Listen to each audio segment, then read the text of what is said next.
আমার আগে একটা ভিডিওতে কতগুলো সবজি দিয়ে একটা রান্না করেছিলাম। আজকে মাত্র 2টি বিষয় দিয়ে সবজি রান্না করব। আসসালামু আলাইকুম। অনেকদিন পর একটা রান্নার ভিডিও নিয়ে আসলাম। ফুলকপি দিয়ে আলু সবজি। ফুলকপি দিয়ে আলু সবজি করার জন্য প্রথমে আমি আলুগুলো ছুলে পরিষ্কার করে নিয়েছি, ফুলকপিগুলো পরিষ্কার করে নিয়েছি। তবে প্রথমে আমি আলুগুলোকে হাফ সিদ্ধ করে নিব। আলুগুলো প্রথমে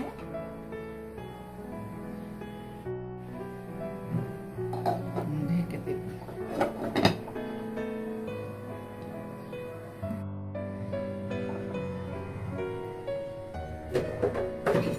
এখানে হাফ সিদ্ধ আলুগুলোকে তুলে নেব।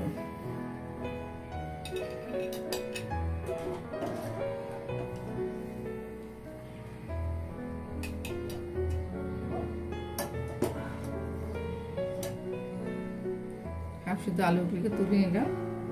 এখন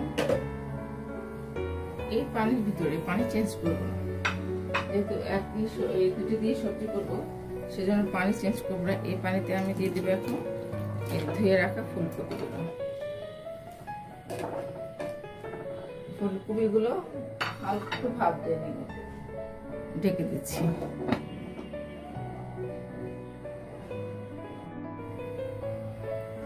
এখন ফুলকপিগুলো তুলে ফেলবো। তবে আমি এই যে আলু এবং ফুলকপির যে পানিটা করছি, ওই পানিটা ফেলে দিব না। যখন আবার আমার রান্না করার সময় সবজিতে পানি দেওয়ার প্রয়োজন হবে, তখন এই পানিটা আমি আবার ব্যবহার করব।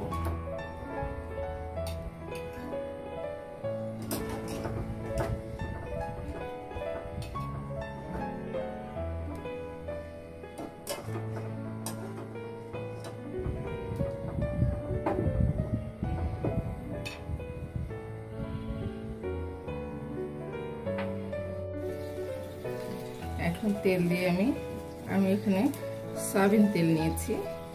আপনার ইচ্ছা করলে সরষের তেল নিতে পারেন। তবে সরষের তেলে এই সবজিটা খেতে মজা, কিন্তু আমার বাসায় যেহেতু কেউ সরষের তেলে খাবার খেতে পছন্দ করে না, তাই আমি সয়াবিন তেলটি নিয়েছি। এখন আমি হাফ সিদ্ধ করা যে আলু এবং ফুলকপি আছে, সেগুলো একটু ভেজে নেব। আপনি আলাদা আলাদাভাবে ভাজতে পারেন, সেটা আমি একসাথে দিয়ে দিয়েছি। এখানে আমি হালকা একটু হলুদ দিব, জাস্ট কালারটা আসার জন্য হালকা একটু হলুদ দিব।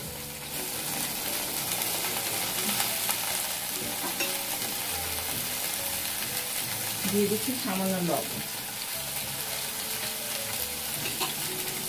এখন এগুলোকে একটু ভেজে নেব।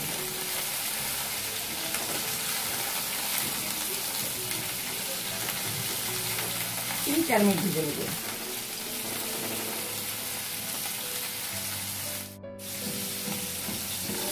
সবজিটা আমার ভাজা ভাজা হয়ে গেছে, আমি তাই এখন নামিয়ে দেব।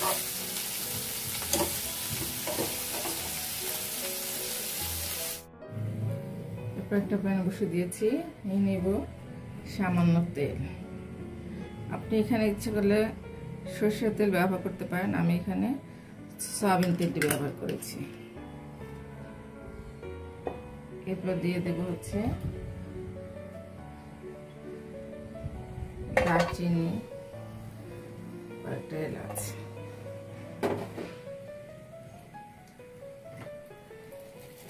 দিয়ে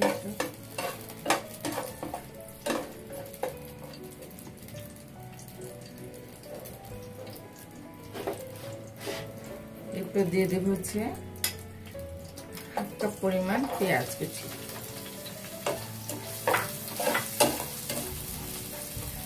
পেঁয়াজগুলো দিয়ে ভালোভাবে নেড়ে চেয়ে দিব, বাদামি না হওয়া পর্যন্ত অপেক্ষা করব।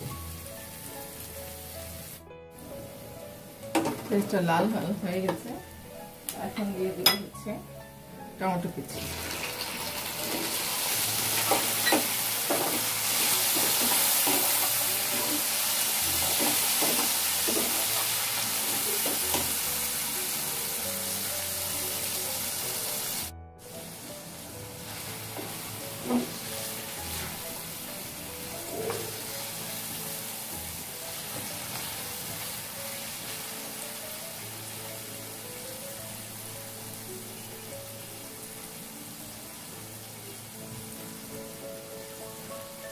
এরপর দিয়ে দেবো একটু জিরা।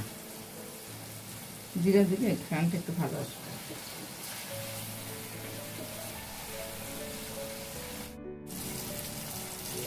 এই পর্যায়ে দিয়ে দেবো একটু পানি, সামান্য পানি দেবো, যেহেতু আমি গুঁড়া মশলা দেবো সেই জন্য পানি দিতে হবে। অথবা আপনি আলাদাভাবে মশলাটা গুঁড়ে নিতে পারেন, গুঁড়ো নিতে পারেন। আবার আপনি একটা বাটিতে নিয়ে সব মশলা গুঁড়ো মশলাগুলো গুঁড়িয়ে তারপর দিয়ে দিতে পারেন।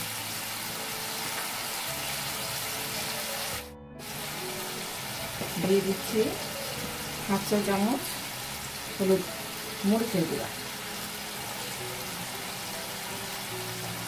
এরপরে দিয়ে দিব হাফ চা চামচ ধনিয়ার গুঁড়া, দিয়ে দিচ্ছি হাফ চা চামচ জিরার গুঁড়া, এরপরে দিব হচ্ছে হাফ চা চামচ হলুদের গুঁড়া। সবগুলো আমি হাফ চামচ করে দিয়েছি। এরপর দিব আদা রসুন বাটা। আমি একসাথে আদা রসুনটা পেস্ট করে নিয়েছি। 1 চামচ দিয়ে দিব আদা রসুন বাটা। এটাকে ভালোভাবে নেড়ে মাখিয়ে নেব, যাতে মশলাটা সুন্দরভাবে কষিয়ে যায় সে পর্যন্ত অপেক্ষা করব।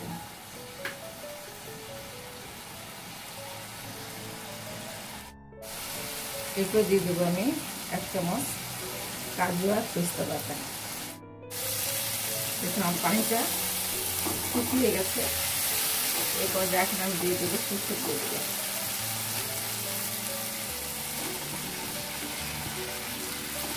সবজিগুলোকে ভালোভাবে কষিয়ে নেব।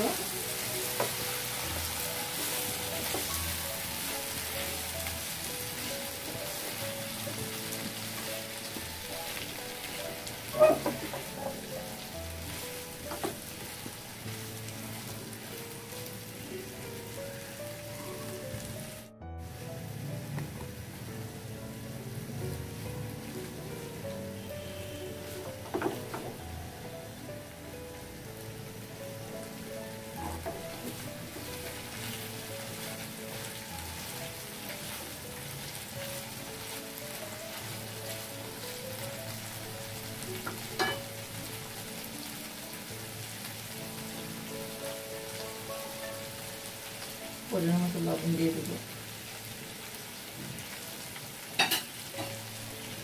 ছেড়ে কষিয়ে নেব, ভালোভাবে কষিয়ে নেব।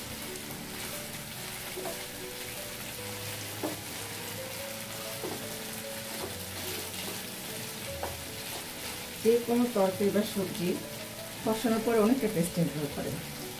যত সুন্দরভাবে ভাজা ভাজা করে কষাবেন, দেখবেন যে ওই সবজিটা বা মাংস রান্না করেন, মাছ রান্না যাই করেন, কষানোটা যদি ভালো হয়, ভাজা ভাজা, তাহলে খেতে কিন্তু অনেকটা ভালো লাগে।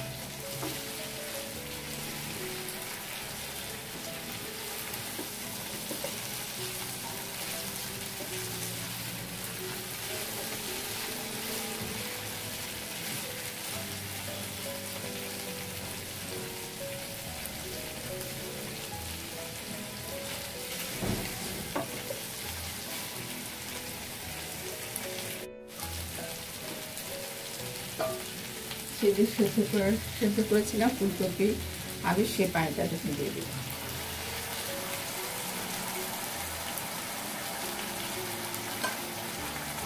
পানিটা সম্পূর্ণ করে আপনার কি পরিমাণ ঝোল খেতে চান তারপরে আমি এখানে 3 কাপ পরিমাণ পানি দিয়ে দিব।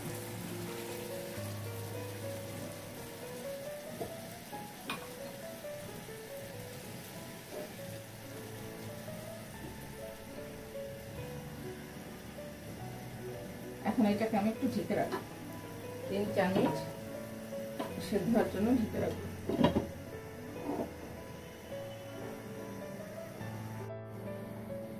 এখন দেখবো আলুটা সেদ্ধ হয়েছে কিনা।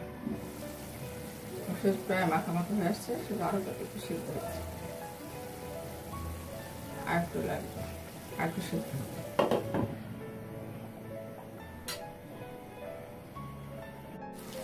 একটু পেঁয়াজ ভেজে বাগার দিয়ে নেব।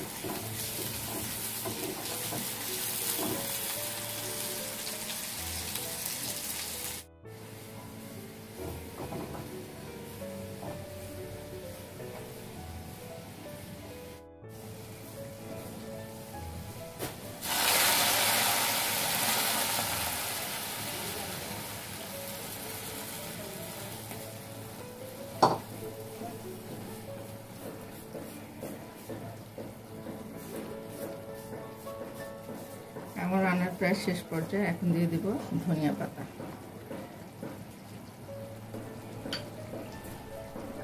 এখন আর ঢেকে দিব না, একটু নেড়ে চেড়ে নামিয়ে ফেলব।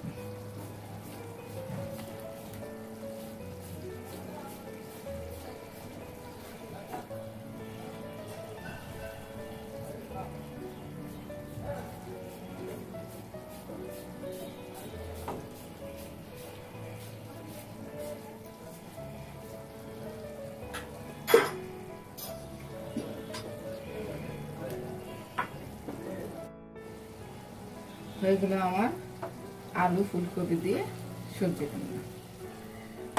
আশা করছি আপনি রান্নাটা তৈরি করে খাবেন। সবাই ভালো থাকবেন, সুস্থ থাকবেন। আল্লাহ হাফেজ।